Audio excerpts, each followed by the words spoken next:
अरे मयूर, तू कॉंग्रॅच्युलेशन, आज तुझं प्रमोशन होणार आहे डायरेक्ट मॅनेजर. हा, अरे तू तर जॉबवर पाहिजे, इकडे कुठे चालला? जॉबलाच चाललोय. अरे वा, आज तरी सोबत हो. तसं पण तुला उद्यापासून गाडी भेटणार आहे. हा, स्वामींची कृपा आहे. जाऊ सोबत, आलो दर्शन करून. अरे असं काय करतो, 10 मिनिटात गाडी आहे, गाडी गेली तर? आणि तुला माहितीये टाइमवरती नाही गेलो तर बसला किती राग येतो. माहितीये, पण घरून निघतानाच आई बोलली, स्वामींचं दर्शन घेतल्याशिवाय समोर पाय पण नको टाकू.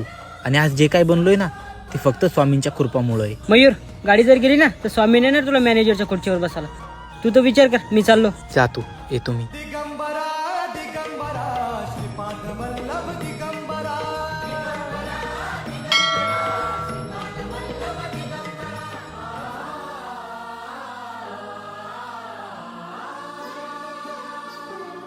पुणे जाणाऱ्या बसला किती वेळ आहे? 5 मिनिटा पहिलेच गेली गाडी.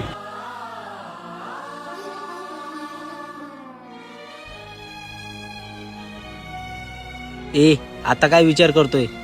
अरे एक दिवस देवाला गेला नसता तर काय मेला असता का? आयुष्यभर हेच केलं ना, ह्या देवाला जाय त्या देवाला जाय. आणि तुझ्या वाटेला काय आलंय?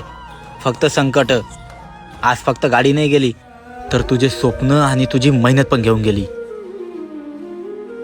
नागपूरहून पुण्याला जाणाऱ्या खासगी बसचा भीषण अपघात झालाय आणि या बसमधल्या 25 प्रवाशांचा होरपळून मृत्यू झालाय.